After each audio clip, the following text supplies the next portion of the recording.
चलिए बच्चों, good morning सभी बच्चों को। तो पिछले क्लास में मैं याद करके आने के लिए बोला था, क्या सभी बच्चे याद करके आ गए?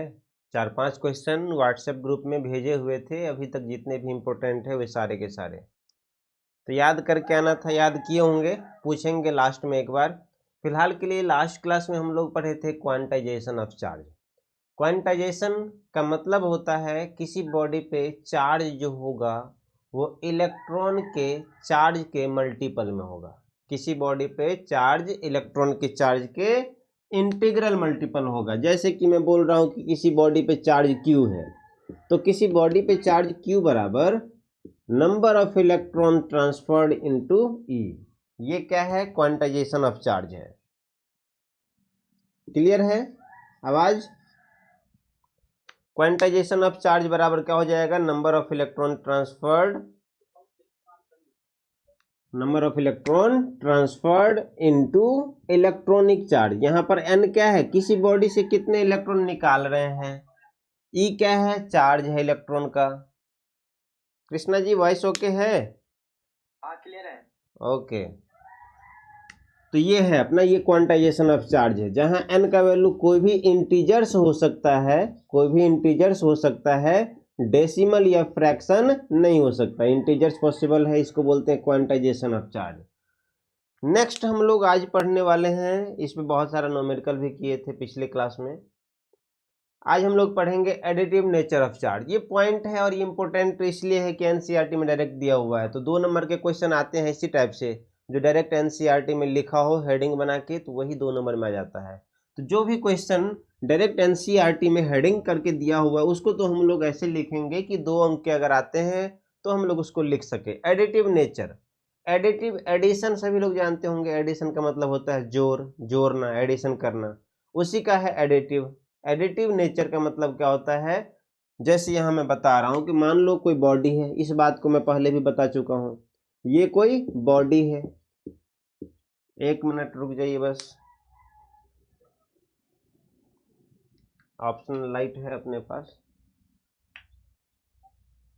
मान लीजिए अपने पास कोई बॉडी है, तो अब ये बॉडी है, इसमें बहुत सारा चार्ज है। एज्यूम करते हैं एक चार्ज Q1 है, दूसरा चार्ज Q2 है, तीसरा चार्ज माइनस का Q3 है और चौथा चार्ज Q4 है। 4 प्रकार के चार्ज हैं। 4 रोहन आया तो Q1 चार्ज दे दिया, सोहन आया Q2 चार्ज दे दिया, मोहन आया Q3 चार्ज, देखिए यहाँ पर है तो इसका मतलब निकाल लिया, और एक और रमेश आया तो वो Q4 चार्ज डाल दिया। किसको डाल दिया? किसी बॉडी को डाल दिया। अब मान लो तुम्हारे मास्टर साहब आते हैं, पूछते हैं टोटल चार्ज कितना है, टोटल चार्ज बताओ, तो आप कितना बताओगे? तो किसी बॉडी पे जो टोटल चार्ज होता है, नेट चार्ज, उस बॉडी में मौजूद सभी चार्जों का अलजेब्रिक सम होता है, मतलब बीजगणितीय योग। टोटल जोड़ देना है। कैसे जोड़ेंगे? Q1 प्लस दूसरा चार्ज कितना है Q2 प्लस, यहां पर देखिए निगेटिव चार्ज है तो निगेटिव को निगेटिव के साथ जोड़ना है, तो माइनस का Q3 और प्लस का Q4। तो इसका कहने का मतलब क्या है? किसी बॉडी पे अगर टोटल चार्ज आपको कैलकुलेट करना है तो क्या करोगे? सभी को जोड़ दोगे विथ साइन, जो साइन है उसके साथ सबको ऐड कर देना है। जैसे कि क्या होता है, मान लो आपको कोई रुपया दिया, रुपया कोई 100 दिया, कोई 500 दिया, कोई 1000 दिया, तो क्या करते हैं? टोटल कितने रुपये आए सबको जोड़ देते हैं। उसमें से आपकी बहन मान लो 50 रुपये निकाल ली, तो क्या करेंगे? उसको घटाएंगे। तो वही है, ये बहन निकाल ली है, मामा नाना भैया ये सब दिए हैं, तो जो दिए हैं उसको जोड़ दिए रुपये को, और जो निकाले हैं उसको घटा दिए। यही है क्वांटाइजेशन। तो क्वांटाइजेशन का मतलब, क्वांटाइजेशन में एडिटिव नेचर, एडिटिव नेचर का कहने का मतलब किसी बॉडी पे टोटल चार्ज क्या होगा? सभी चार्जों का अलजेब्रिक सम होगा। अलजेब्रा में जो जोड़ घटाव सीखे हैं वो सम होगा। इसको बोलते हैं एडिटिव नेचर। एडिटिव नेचर क्यों होता है? क्योंकि चार्ज स्केलर क्वांटिटी है। चार्ज कौन सा क्वांटिटी? स्केलर है। और जो भी स्केलर होता है वो कौन से मैथमेटिक्स को फॉलो करता है? तो सभी स्केलर क्वांटिटी सिंपल अलजेब्रा को फॉलो करता है। जैसे कि मास है, अगर हम बोलेंगे मान लो ये बॉडी है, इसके अंदर 4 किलो आलू डाल दिए, फिर दूसरा आया 5 किलो आलू डाल दिए, तीसरा आया 1 kg आलू निकाल लिए, तो टोटल आलू कितना होगा? 5 + 4 - 1 8 kg। 5 + 4 - 1 8 kg। इसको लिख लीजिए एक बार सभी।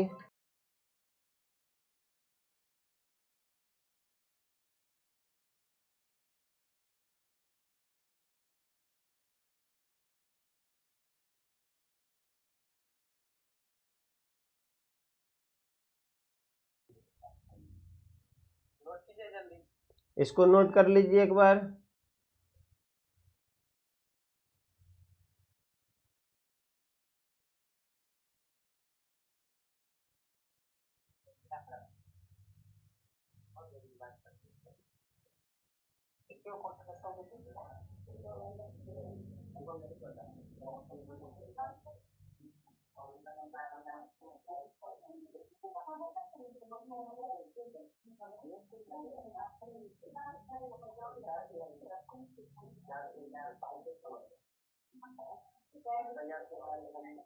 बातें कर रहे हैं, देखिए कितने बातें करने लगे।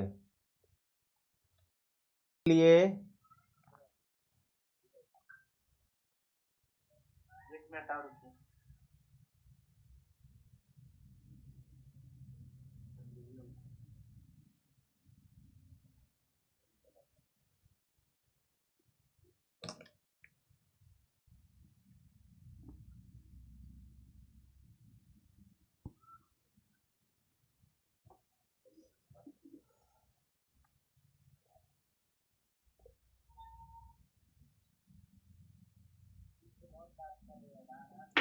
कंडक्टर वो सब्सटेंस होता है जिसमें फ्री इलेक्ट्रॉन्स अवेलेबल होते हैं। इंसुलेटर वो सब्सटेंस होता है जिसमें फ्री इलेक्ट्रॉन्स अवेलेबल नहीं होते हैं। सेमीकंडक्टर जिसका प्रॉपर्टीज कंडक्टर और इंसुलेटर के बीच में कहीं होता है, सेमीकंडक्टर कहलाता है। ये 3 प्रकार के सब्सटेंस हैं।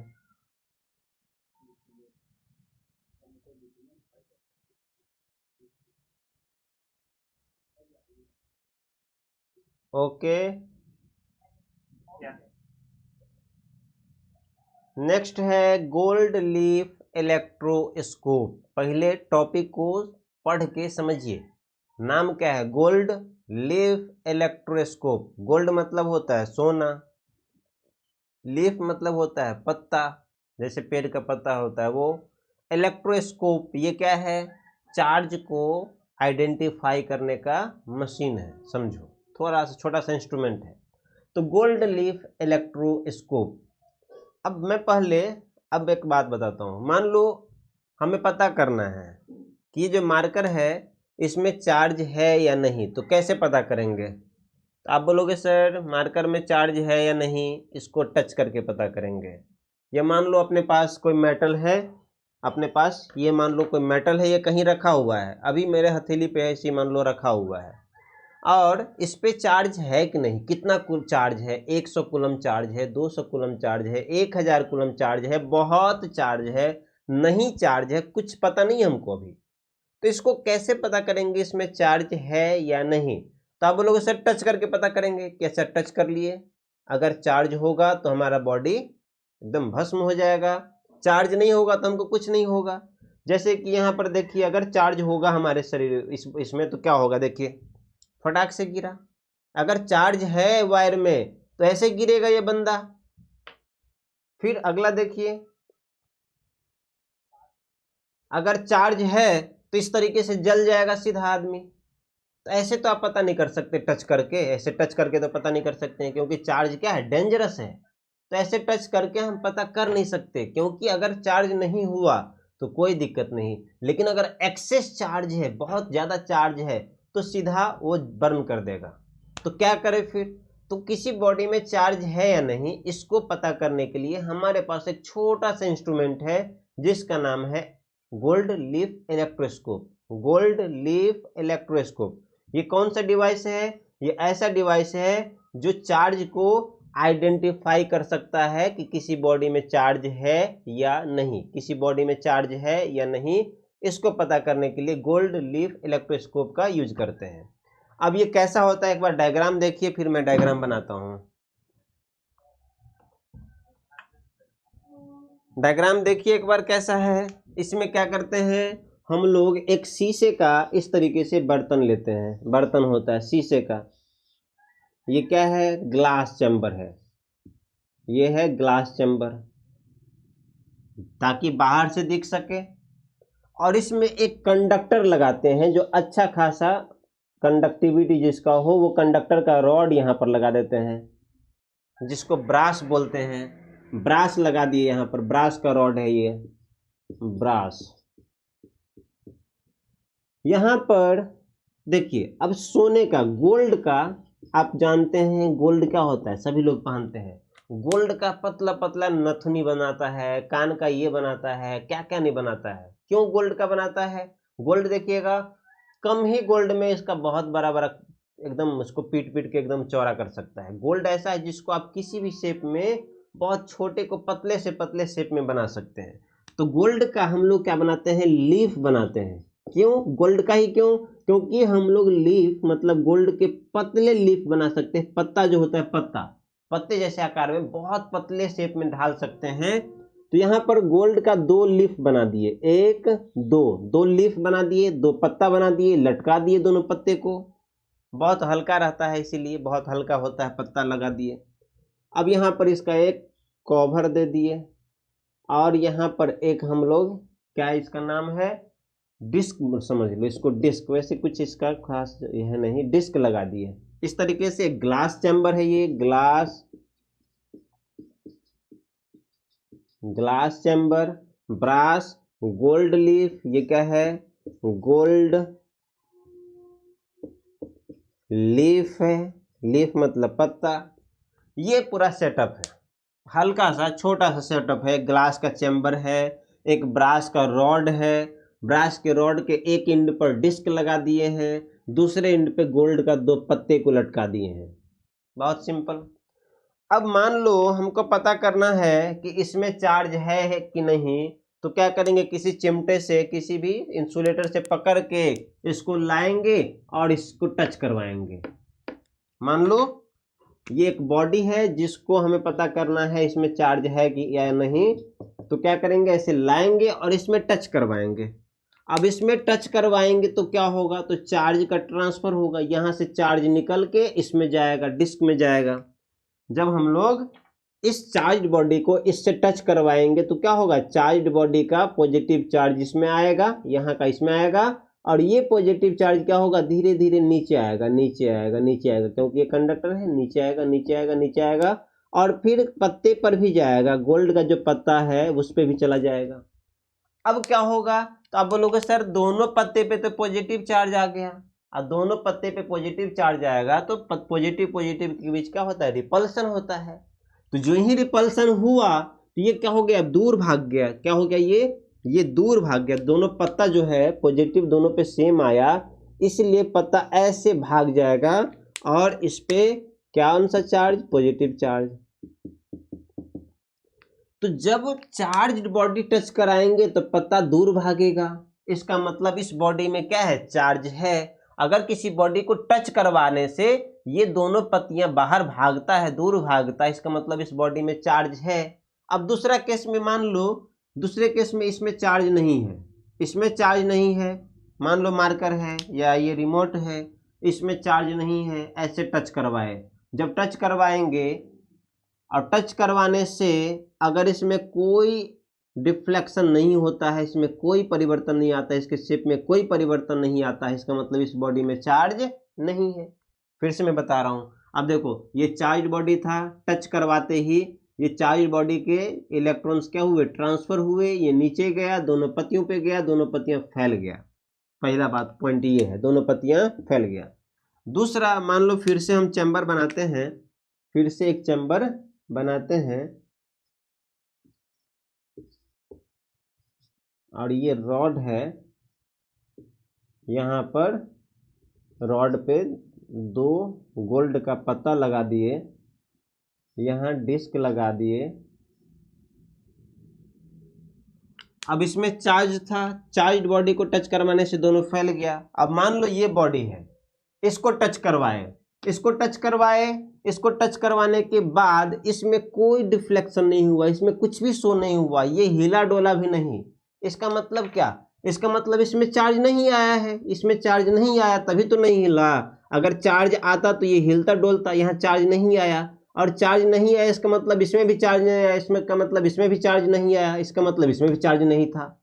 तो जब किसी बॉडी को टच करवाने से, गोल्ड लीफ एक्सपेरिमेंट में जब किसी बॉडी को डिस्क में टच करवाने से गोल्ड में कोई डिफ्लेक्शन ना हो, गोल्ड हिले डोले नहीं, इसका मतलब इस बॉडी में चार्ज नहीं है। अगर टच करवाने से गोल्ड के पत्ते जो हैं वो बाहर की ओर डिफ्लेक्ट होते हैं, फैल जाते हैं, इसका मतलब इसमें चार्ज है।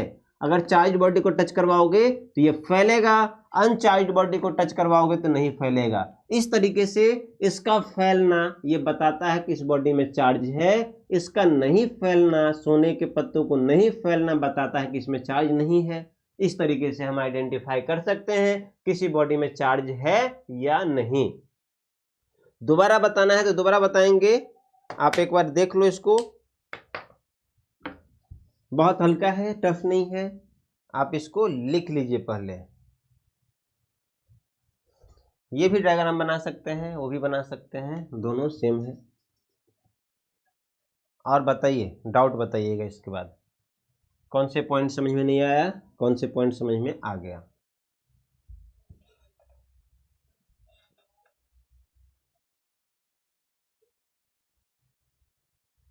देखिए पहले ये भी देख लीजिए एनिमेशन।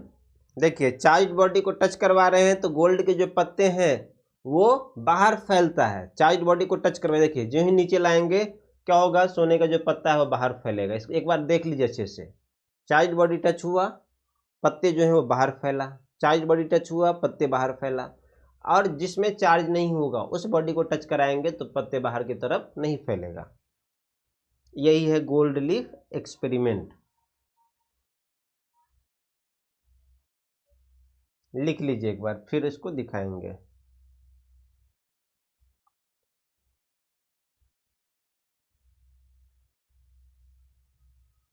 डायग्राम अगर बोर्ड पे बनाए हैं वो बनाना है तो थोड़ा सा उसको भी दे देंगे टाइम बनाने के लिए, कोई भी डायग्राम बना सकते हैं।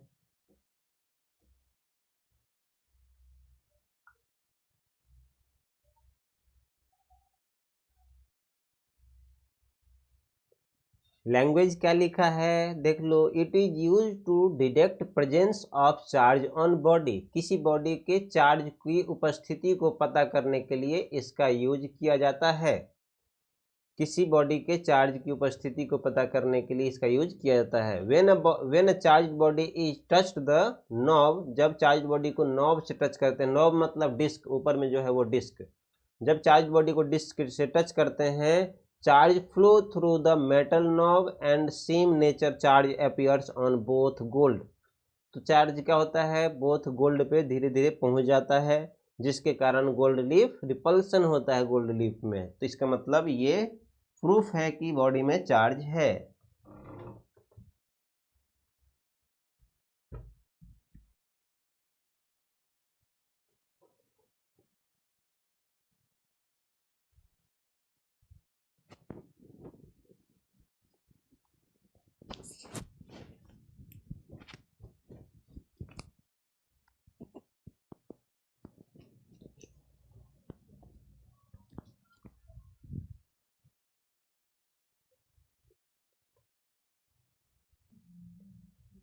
Properties of charge, next topic है प्रॉपर्टीज ऑफ चार्ज। प्रॉपर्टीज कौन कौन से हैं, तो पहला है properties basic force. Electric force क्या होता है, बेसिक फोर्स होता है। इलेक्ट्रिक फोर्स कौन सा फोर्स होता है, basic force.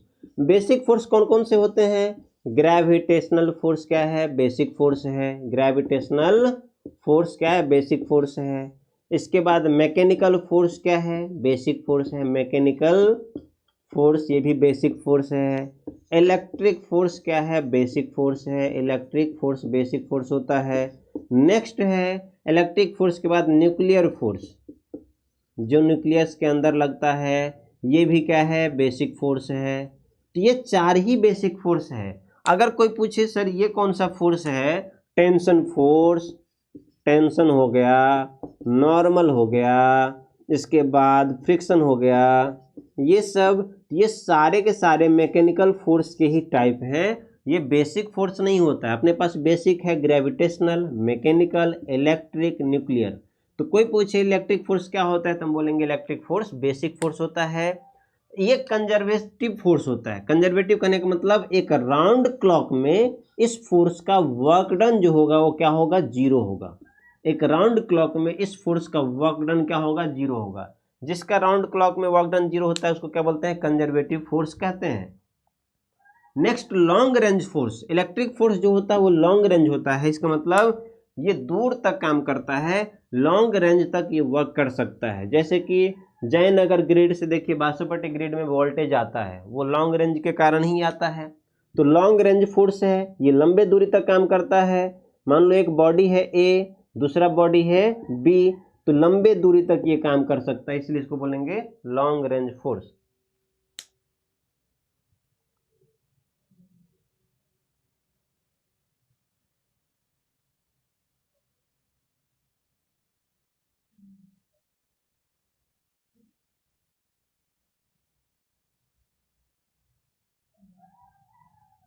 Long range point को देख लिए। लॉन्ग रेंज होता है जैसे न्यूक्लियर फोर्स है, मान लो ये एटम है, तो एटम का बहुत छोटा सा हिस्सा न्यूक्लियस होता है, तो न्यूक्लियर फोर्स बस इसी में काम करता है, न्यूक्लियस के अंदर। न्यूक्लियस के बाहर ये फोर्स काम नहीं करता है। तो ये क्या हो गया, ये शॉर्ट रेंज फोर्स हो गया। लेकिन ये जो फोर्स है बहुत दूर तक काम करता है। एक बॉडी मान लो बासोपट्टी में है, उसमें बहुत सारा चार्ज है, दूसरा जयनगर में उसमें बहुत सारा चार्ज है, तो क्या होगा, दोनों पे फोर्स लग सकता है, बस अमाउंट ज़्यादा होना चाहिए चार्ज का। तो इसको बोलेंगे लॉन्ग रेंज फोर्स बोलेंगे। जैसे देखिए बादल गरजता है, बादल में देखते हैं बादल एक बहुत ऊपर होता है, बादल में मान लो पॉजिटिव चार्ज है, धरती में नेगेटिव है, दोनों एक दूसरे को खींचता है, तो कितने दूर से फोर्स लग रहे हैं, लॉन्ग रेंज फोर्स के कारण होता है ये।